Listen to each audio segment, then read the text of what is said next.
नमस्कार, डेली 24 भारत देख रहे हैं आप। मैं हूं आपके साथ साहिल धुलिया। तो बुलेटिन की शुरुआत करते हैं। पीएम मोदी ने परीक्षा पे चर्चा के 9वें एडिशन के दूसरे एपिसोड में देश भर से आए छात्रों से मुलाकात की। पीएम मोदी कोयम्बटूर से छत्तीसगढ़ पहुंचे और बच्चों से बात की। इसके बाद पीएम गुवाहाटी के अष्टलक्ष्मी पहुंचे। पीएम ने कहा कि कभी भी टेक्नोलॉजी का गुलाम नहीं बनना चाहिए, तो टेक्नोलॉजी का इस्तेमाल क्षमता बढ़ाने में करें। दूसरे एपिसोड में पीएम मोदी ने बच्चों को पढ़ने के साथ लिखकर प्रैक्टिस करने की भी सलाह दी। साथ ही बच्चों से कहा कि पहले निडर बनो, फिर लीडर बन जाओगे। पीएम ने छात्रों को पढ़ाई में कमज़ोर क्लासमेट्स की मदद करने के लिए कहा। उन्होंने कहा कि छात्रों को उनसे दोस्ती करनी चाहिए और उन्हें टॉपिक्स समझने चाहिए। दूसरों को पढ़ाने से खुद भी बेहतर सीखने में मदद मिलती है। आप पुरानी परीक्षा के दिनों को याद कीजिए। जब आप पुरानी परीक्षाओं को याद करेंगे तो आपको लगेगा उस समय भी तनाव था, लेकिन जब वो परीक्षा देकर आ गया तो कुछ नहीं था। ऐसा होता है ना। वहीं संसद के बजट सत्र के दौरान लोकसभा में लगातार हंगामा देखने को मिल रहा है। सुबह 11 बजे सदन शुरू होने के साथ ही हंगामे के बाद सदन की कार्रवाई को पहले 12 बजे और फिर 2 बजे तक के लिए स्थगित कर दिया गया। इसके बाद दोपहर 2 बजे जब सदन की कार्रवाई फिर से शुरू हुई तो नेता प्रतिपक्ष राहुल गांधी अपनी बात रखना चाहते थे, लेकिन पीठासीन अधिकारी संध्या राय ने कहा कि बजट पर बोलना चाहते हैं तो बोल सकते हैं, लेकिन किसी और विषय पर बोलने के लिए कोई नोटिस नहीं मिला है। वहीं संसदीय कार्य मंत्री किरण रिजिजू ने कहा कि स्पीकर के यहाँ पर मीटिंग हुई थी, केसी वेणुगोपाल भी वहाँ थे, लेकिन ये नहीं बताया गया कि राहुल गांधी किस विषय पर बोलेंगे। अगर स्पीकर पर आरोप लगाएंगे तो जवाब देने के लिए स्पीकर नहीं है। इसके बाद भी जब हंगामा होता रहा तो सदन की कार्रवाई को मंगलवार सुबह 11 बजे तक के लिए स्थगित कर दिया गया। तो हंगामे के बीच लोकसभा की कार्रवाई को मंगलवार तक के लिए स्थगित कर दिया गया है। तो एक बार फिर से लोकसभा की कार्रवाई हंगामे की भेंट चढ़ गई। बताया जा रहा है कि राहुल गांधी जैसे ही अपनी बात रखने के लिए खड़े हुए तो स्पीकर ने कहा कि अगर आप बजट सत्र पर बोलना चाहते हैं तो बजट पर अपनी बात रख सकते हैं, लेकिन किसी और चीज़ पर बोलने के लिए किसी तरह का कोई नोटिस नहीं मिला है। लेकिन उसके बावजूद भी सदन में जोरदार हंगामा देखने को मिला और उसके बाद लोकसभा की कार्रवाई हंगामे की भेंट चढ़ गई। उधर बजट सत्र के 9वें दिन लोकसभा की कार्रवाई केवल 13 मिनट ही चल पाई। विपक्ष सदन में लोकसभा में विपक्ष के नेता राहुल गांधी को बोलने देने की मांग कर रहा था और राहुल गांधी ने लोकसभा में कहा कि 1 घंटा पहले स्पीकर के पास हम गए। स्पीकर ने हमें कमिट किया कि मुझे बजट डिस्कशन से पहले बोलने दिया जाएगा। आप मुझे बोलने नहीं दे रही हैं। मैं आपसे पूछना चाहता हूं कि आप मुझे बोलने देंगी या नहीं। 3 बजे जब सदन की कार्रवाई शुरू हुई तो स्पीकर की चेयर पर संध्या राय बैठी थी। राहुल की बात के जवाब में संसदीय कार्य मंत्री किरण रिजिजू ने कहा कि मैं भी स्पीकर के कैबिन में मौजूद था, ऐसा कोई कमिटमेंट नहीं किया गया। संध्या ने राहुल से कहा कि आपकी तरफ से किसी और मुद्दे के लिए कोई नोटिस नहीं आया है, बजट पर चर्चा करनी हो तो बताएं। इसके बाद विपक्ष ने हंगामा किया। इसके बाद लोकसभा की कार्रवाई कल सुबह यानी मंगलवार 11 बजे तक के लिए स्थगित कर दी गई। वहीं विपक्ष लोकसभा स्पीकर ओम बिरला के खिलाफ अविश्वास प्रस्ताव ला सकता है और सूत्रों के हवाले से ये जानकारी दी जा रही है। ये प्रस्ताव पेश करने के लिए कम से कम 50 सांसदों का समर्थन ज़रूरी होता है। इसके लिए सदन में 14 दिन पहले लिखित नोटिस देना होता है। इसके लिए सदन में 14 दिन पहले से ये नोटिस दिया जाता है। मैम, 1 घंटा पहले स्पीकर साहब के पास हम गए। मैंने member of the house went and speaker committed to us, personally committed to us that I will be allowed to speak here and raise some points before the budget discussion. Now, you are going back on your word. So I'd like to know, am I allowed to speak those points or not? Speaker साहब ने commitment किया है। राहुल गांधी जी ने कहा speaker के chamber में वेणुगोपाल जी थे, मैं भी ज्वाइन किया और हम लोग बातचीत किए हैं। मैं इस चीज का पुष्टि करना चाहता हूं कि स्पीकर साहब ने पहल किया था कि अगर सब मान जाए तो सदन चलना चाहिए, और वेणुगोपाल जी की ओर से भी कहा गया है कि हम अपना लीडर ऑफ अपोजिशन से कुछ बुलवाना चाहते हैं। लेकिन उससे पहले हमने ये बात तय किया कि अगर क्या विषय में आप बात करेंगे, अगर स्पीकर के ऊपर एलिगेशन लगाएंगे तो स्पीकर का भी जवाब होगा। ये सारा चीज तय करके ही हम आपको परमिशन देंगे। स्पीकर ने ये कहा, ये अभी राहुल गांधी जी ने कहा वो 100% सही नहीं है। स्पीकर ने कमिटमेंट नहीं किया है। स्पीकर ने ये कहा कि अगर बातचीत बनता है तो आपको बोलने के लिए देंगे और बाकी दल के नेता को भी देंगे। ये नहीं कहा कि सिर्फ कांग्रेस को ही देंगे, कहा स्पीकर। तो इसी खबर पर ज्यादा चर्चा के लिए राजनीतिक विश्लेषक नवीन दुबे जी हमारे साथ जुड़ गए हैं। नवीन जी, बहुत स्वागत है आपका। जी धन्यवाद। नवीन जी, लोकसभा की कार्रवाई की अगर हम बात करें तो आज फिर कार्रवाई जो है वो हंगामे की भेंट चढ़ गई। महज 13 मिनट तक लोकसभा की कार्रवाई चली, उसमें भी विपक्ष की तरफ से जोरदार हंगामा देखने को मिला। राहुल गांधी को बोलने की मांग लगातार विपक्ष की तरफ से की जा रही है। हालांकि किरण रिजिजू ने साफ तौर पर कहा कि जब स्पीकर के कैबिन में बैठक हुई थी तो किसी तरह का कोई कमिटमेंट यहां पर नहीं दिया गया था, लेकिन उसके बावजूद राहुल गांधी ने यह कहा है आज कि उन्हें कमिटमेंट किया गया था कि उन्हें बोलने दिया जाएगा, लेकिन उसके बाद भी उन्हें बोलने नहीं दिया गया। साहिल जी, देखिए, दो तीन चीजें हैं भारत की लोकतांत्रिक व्यवस्था में जी। खासकर लीडर ऑफ अपोजिशन को ये अधिकार होता है कि वो सवाल उठा सकते हैं, बात उठा सकते हैं और अपनी बात रख सकते हैं। उनको बोलने का अधिकार मिला है जनता ने, इसीलिए उनको लीडर ऑफ अपोजिशन चुना है, उनकी पार्टी को जी। अब प्रश्न इस बात का है कि जिस तरीके की हरसरमिता चल रही है, नियम 349 का हवाला तो दे देते हैं ओम बिरला जी, लोकसभा अध्यक्ष, लेकिन जब तेजस्वी सूर्या बोलते हैं 1 घंटा तक 2004 से 2014 के कालखंड पर, तब ना तो उनको ये 349 याद आता है, ना कुछ और याद आता है। कांग्रेस को आप राष्ट्रद्रोही कह रहे हैं, राष्ट्र के खिलाफ काम करने वाली पार्टी कह रहे हैं। और उसके बाद जब राहुल गांधी आते हैं बोलने, राहुल गांधी ने पहला ही शब्द जैसे ही बोला, नरवणे जी, किताब को जिक्र तो बात की बात थी, पूरा एक सेंटेंस नहीं, वो राजनाथ जी खड़े हो गए, फिर अमित शाह जी आ गए। तो इस तरीके की प्रणाली से आप अगर इस लोकतांत्रिक व्यवस्था को चलाना चाहते हैं, मैं समझता हूँ कहीं ना कहीं उस दिन जो रविवार का दिन था, मैं देख रहा था पूरी कार्रवाई, वास्तव में ये लग रहा है कि लोकतांत्रिक व्यवस्था का कहीं ना कहीं अपहरण करने की, उसका अतिक्रमण करने की, उसको विकृत स्वरूप देने की चेष्टा की जा रही है। ये बहुत गलत है, ये नहीं होना चाहिए। दूसरी चीज, यदि राहुल गांधी अपनी बात रख लेते, आधा घंटे बोलते, 1 घंटा बोलते, आपको जो चीज आउट ऑफ रिकॉर्ड लग रही है वो आप रिकॉर्ड से बाहर करा सकते थे। बात का विकल्प था ना, उनको बोलने तो देते आप, बिल्कुल आपने बोलने ही नहीं दिया। दूसरी चीज आती है कि बड़े मुद्दे इसके सामने हैं, विपक्ष और विपक्ष की बात ही नहीं है। आपने अमेरिका के साथ क्या डील की, आपने रूस के साथ जो तेल खरीदा उसका जो लाभ हुआ, वो क्या देश की जनता को उसका कोई हिस्सा मिला, कोई लाभ पहुंचा उसको, या किसको पहुंचा, वो जवाब देना चाहिए सरकार को। दूसरी चीज आती है कि आपने अमेरिका के साथ डील किया, चाबहार पोर्ट से अपना अधिकार छोड़ रहे हैं आप, तो ये सब हो रहा है जो इस डेवलपमेंट के पीछे। आप रूस के साथ आप अपने संबंधों को उतनी घनिष्ठता प्रदान नहीं कर पा रहे, अमेरिका के दबाव में आप काम कर रहे हैं। एपस्टीन फाइल का भी मामला है।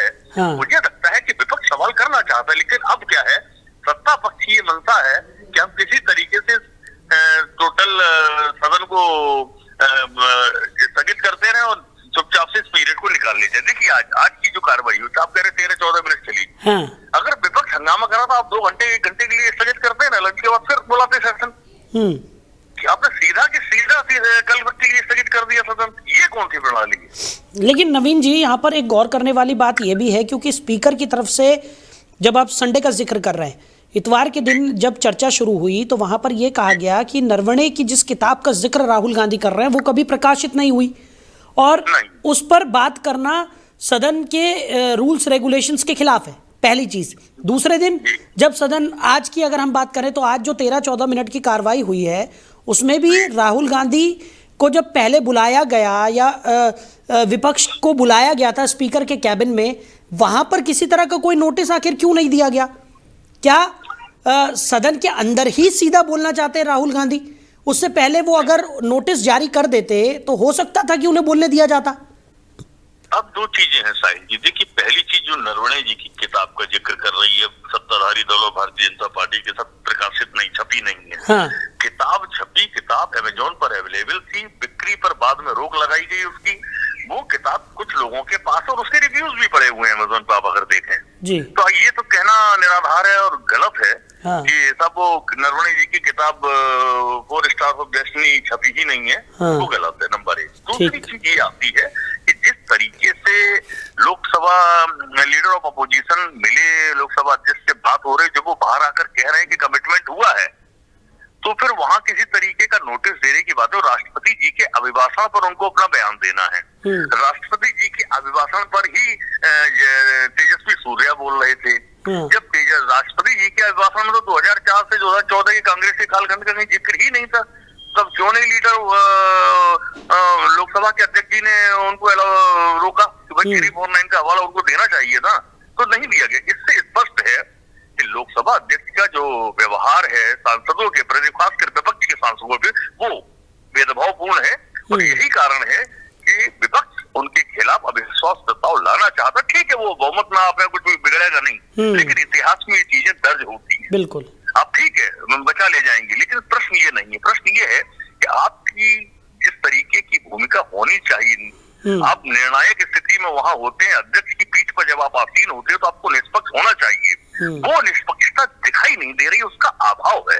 ये मैं समझता हूँ कि इसीलिए मैं बार बार कह रहा हूँ कि ये लोकतंत्र का जो विकृत स्वरूप हम लोग देख रहे हैं, आने वाले भविष्य में और ये कितना स्तर नीचे जाएगा, ये चिंता का विषय है भारत के लोकतंत्र के लिए। चलिए नवीन जी, हमारे साथ जुड़ने के लिए, इन तमाम चर्चाओं के लिए आपका बहुत शुक्रिया।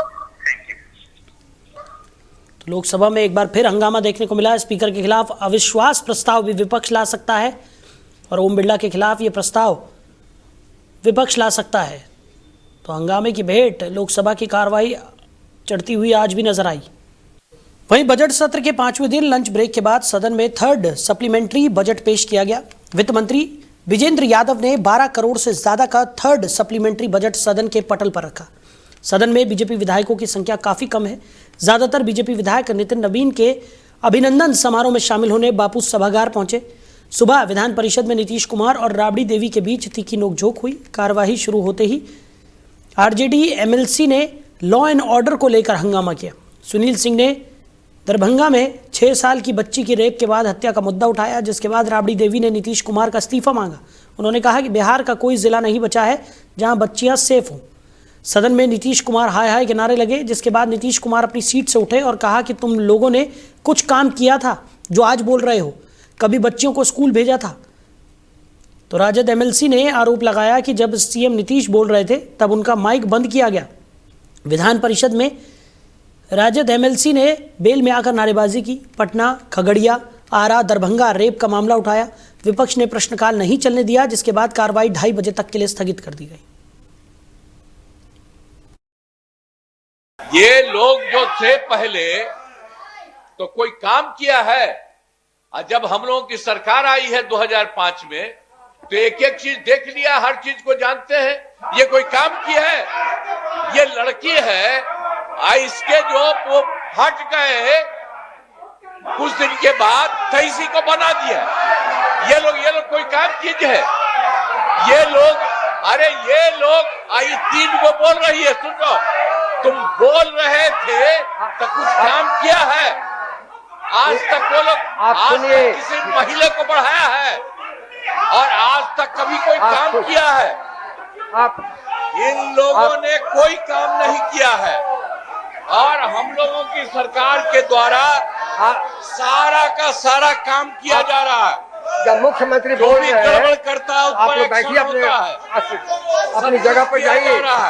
और एक एक तरह से बिहार कितना आगे हो रहा है और केंद्र सरकार का सहयोग है और इसके चलते बिहार बहुत आगे बढ़ रहा है। आप लोग तो आज तक कोई काम ही नहीं किए, तो यहाँ पर आके क्या खड़ा हो रहा है? इन सब लोगों पर तो एक्शन लेना चाहिए। ये कोई तरीका है कि ऐसा ही करना? इसका क्या है? अब ये है, अरे इस सबको कुछ आता था, कोई काम किए है? ये लोग जो थे। उधर राजधानी पटना के कंकड़बाग थाना क्षेत्र में अतिक्रमण हटाने के दौरान हालात अचानक से बेकाबू हो गए। मेदांता अस्पताल के सामने वर्षों से चले आ रहे अतिक्रमण को हटाने पहुंची प्रशासनिक टीम पर अतिक्रमणकारियों ने हमला कर दिया। इस दौरान कई पुलिसकर्मी घायल हो गए। वहीं इलाके में अफरा तफरी मच गई। जानकारी के मुताबिक नगर निगम और जिला प्रशासन की संयुक्त टीम पुलिस बल के साथ अतिक्रमण हटाने की कार्रवाई के लिए मौके पर पहुंची थी। जैसे ही अतिक्रमण हटाने का काम शुरू हुआ, अतिक्रमणकारियों ने इसका विरोध करना शुरू कर दिया। देखते ही देखते बड़ी संख्या में लोग सड़क पर उतर आए और प्रशासन के खिलाफ नारेबाजी करने लगे। विरोध बढ़ने पर भीड़ उग्र हो गई और टीम पर पथराव कर दिया गया, जिसमें कई पुलिसकर्मियों को चोटें भी आई। वहीं AIMIM प्रमुख असदुद्दीन ओवैसी ने असम के मुख्यमंत्री हिमंता बिस्वा शर्मा के खिलाफ हैदराबाद पुलिस में एक आधिकारिक शिकायत दर्ज कराई है। ये शिकायत असम बीजेपी की तरफ से सोशल मीडिया पर पोस्ट किए गए एक वीडियो के संदर्भ में की गई है, जिसे अब डिलीट कर दिया गया है। ओवैसी का आरोप है कि इस वीडियो में मुख्यमंत्री को मुसलमानों को शूट करते हुए दिखाया गया था, जिसे उन्होंने हिंसक और भड़काऊ बताया है। ओवैसी ने हैदराबाद पुलिस कमिश्नर से इस मामले में CM हिमंता बिस्वा शर्मा के खिलाफ आपराधिक कार्रवाई करने की मांग की है। सोशल मीडिया प्लेटफॉर्म X पर जानकारी साझा करते हुए ओवैसी ने कहा कि दुर्भाग्य से नरसंहार वाले नफरती भाषण अब एक सामान्य बात बन गए हैं। असदुद्दीन ओवैसी के मुताबिक जिस वीडियो को लेकर विवाद शुरू हुआ उसे असम बीजेपी के आधिकारिक हैंडल से पोस्ट किया गया था। हालांकि विवाद बढ़ने और तीखी प्रतिक्रियाओं के बाद इस वीडियो को सोशल मीडिया प्लेटफॉर्म से हटा दिया गया। ओवैसी का दावा है कि वीडियो में दिखाई गई सामग्री न केवल हिंसक थी बल्कि मुस्लिम समुदाय को निशाना बना रही थी। वहीं उत्तर प्रदेश के उन्नाव से पूर्व विधायक कुलदीप सिंह सेंगर को सुप्रीम कोर्ट से बड़ी राहत नहीं मिली है। शीर्ष अदालत ने पीड़िता के पिता की हिरासत में मौत से जुड़े मामले में जमानत पर सुनवाई करने से इनकार कर दिया। हालांकि सुप्रीम कोर्ट ने दिल्ली हाई कोर्ट से सेंगर की अपील पर 3 महीने के अंदर सुनवाई पूरी करने का आग्रह किया है। मुख्य न्यायाधीश सूर्यकांत की अध्यक्षता वाली पीठ ने कहा कि यह मामला हाईकोर्ट में विचाराधीन है और वही इस पर अंतिम निर्णय लिया जाना उचित होगा। सुनवाई के दौरान कोर्ट ने स्पष्ट कहा कि हम इस स्तर पर कोई अंतरिम आदेश पारित नहीं करेंगे। यह मामला उच्च न्यायालय के अधिकार क्षेत्र में है। हम अनुरोध करते हैं कि लंबित अपील की सुनवाई यथाशीघ्र लेकिन 3 महीने से अधिक की देरी के बिना पूरी की जाए। उधर बॉम्बे हाईकोर्ट ने पूर्व विधायक बाबा सिद्दीकी हत्याकांड मामले में आरोपी आकाशदीप सिंह को सशर्त जमानत दे दी है। पंजाब का रहने वाला आकाशदीप इस केस में जमानत पाने वाला पहला आरोपी है। अदालत में सुनवाई के दौरान आकाशदीप के वकीलों ने दलील दी कि उसके खिलाफ एजेंसियों के पास कोई पुख्ता सबूत नहीं है। बाबा सिद्दीकी की मुंबई में 12 अक्टूबर 2024 को गोली मारकर हत्या कर दी गई थी। जस्टिस नीला गोखले की बेंच ने साफ कहा कि आरोपी को जमानत दी जा रही है, लेकिन इसका असर बाकी आरोपियों की जमानत याचिकाओं पर नहीं पड़ेगा। कोर्ट ने जमानत के साथ कुछ सख्त शर्तें भी लगाई। इनके तहत आरोपी को हर दूसरे सोमवार को संबंधित पुलिस स्टेशन में हाजिरी लगानी होगी। इसके अलावा वो ट्रायल कोर्ट की इजाज़त के बिना राज्य से बाहर नहीं जा सकेगा और उसे अपना पासपोर्ट भी जमा कराना होगा। तो 21 साल के आकाशदीप सिंह को पंजाब के फाजिलका जिले से गिरफ्तार किया गया था। आगे बढ़ते हैं। शरद पवार की तबीयत बिगड़ गई है। पवार को पुणे के रूबी अस्पताल इलाज के लिए भर्ती कराया गया है। तो अजीत पवार के निधन के बाद पिछले कई दिनों से शरद पवार मुंबई, पुणे और बारामती का दौरा कर रहे थे। पार्टी के कार्यकर्ता भी लगातार उनसे मुलाकात करने पहुंच रहे थे। इस बीच उनकी तबीयत बिगड़ गई। बुखार और गले में इन्फेक्शन की शिकायत की वजह से उन्हें अस्पताल में एडमिट किया गया। अस्पताल में भर्ती करते समय उनकी बेटी सुप्रिया सुले भी उनके साथ थी। सुबह से ही शरद पवार को खांसी हो रही थी।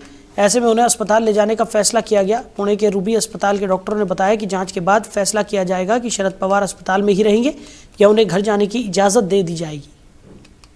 वहीं इसरो ने चंद्रयान 4 मिशन के लिए चंद्रमा के साउथ पोल के पास एक लैंडिंग साइट तलाश ली है और चंद्रयान 2 ऑर्बिटर से मिली तस्वीरों के आधार पर वैज्ञानिकों ने मॉन्स माउंटेन क्षेत्र को लैंडिंग के लिए सबसे सही बताया है।